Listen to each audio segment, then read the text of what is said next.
नमस्कार, मेरे साथ आप देख रहे हैं न्यूज गंगा और मैं हूं आपके साथ निशा भारद्वाज, जहां हम आपके लिए लेकर आते हैं देश और दुनिया की सबसे ताजा तरीन और दिलचस्प खबरें। तो चलिए बिना वक्त गवाए बताते हैं आपको आज शाम 4 बजे तक की सबसे बड़ी खबरें। दिल्ली की सीएम रेखा गुप्ता ने लगाई पवित्र डुबकी। दिल्ली की मुख्यमंत्री रेखा गुप्ता ने अपने परिवार के साथ हरिद्वार में हर की पौड़ी पर पूजा की और पवित्र डुबकी लगाई। इसी दौरान सीएम रेखा गुप्ता ने कहा, मां गंगा का आशीर्वाद लेकर हम मां यमुना को स्वच्छ और सुंदर बनाने के लिए काम करेंगे। हम दिल्ली के विकास को और गति देने के लिए काम करेंगे। सीबीआई ने रिश्वत के आरोप में सीनियर आईआरएस अफसर को पकड़ा। सीबीआई ने भारतीय राजस्व सेवा के एक वरिष्ठ अधिकारी अमित कुमार सिंघल को गिरफ्तार किया है। अमित वर्तमान में नई दिल्ली स्थित करदाता सेवा निदेशालय में अतिरिक्त महानिदेशक के रूप में तैनात है। साथ ही हर्ष कोटक नाम के एक अन्य शख्स को भी गिरफ्तार किया गया है।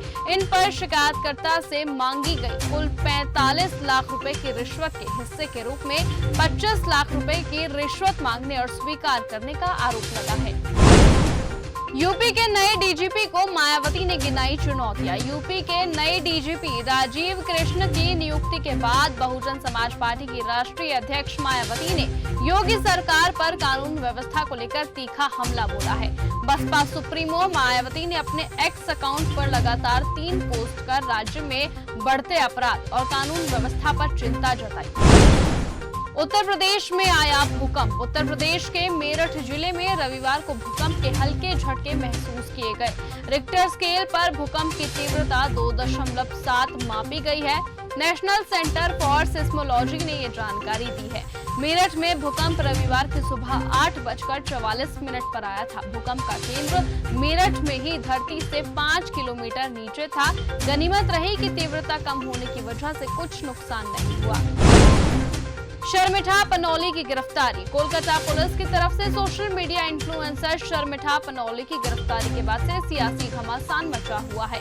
इन्फ्लुएंसर की गिरफ्तारी के बाद से ही भारतीय जनता पार्टी बंगाल सरकार पर हमलावर हो चुकी है। पश्चिम बंगाल विधानसभा में नेता विपक्ष शुवेंदु अधिकारी और डिप्टी सीएम पवन कल्याण ने शर्मिठा पनौली की गिरफ्तारी को गलत बताया। चिराग पासवान लड़ेंगे बिहार विधानसभा चुनाव। चिराग पासवान इस बार चुनावी मैदान में उतरेंगे या नहीं, इस पर चर्चा तेज हो चुकी है। इस बीच लोक जनशक्ति पार्टी रामविलास की कार्यकारिणी बैठक में सर्वसम्मति से ये फैसला लिया गया कि चिराग पासवान को ये चुनाव लड़ना चाहिए। वहीं एलजेपी की ओर से एक सर्वे भी कराया गया, जिसके परिणाम चिराग पासवान के पक्ष में है। दिल्ली में मौसम ने ली करवट। दिल्ली में शनिवार शाम को कई इलाकों में तेज रफ्तार से हवाएं चली। कुछ इलाकों में हल्की बारिश हुई, तो वहीं मौसम विभाग ने रविवार को आसमान में बादल छाए रहने की संभावना जताई। अधिकतम व न्यूनतम तापमान क्रमशः 38 डिग्री सेल्सियस और 26 डिग्री सेल्सियस के आसपास रहने का अनुमान है।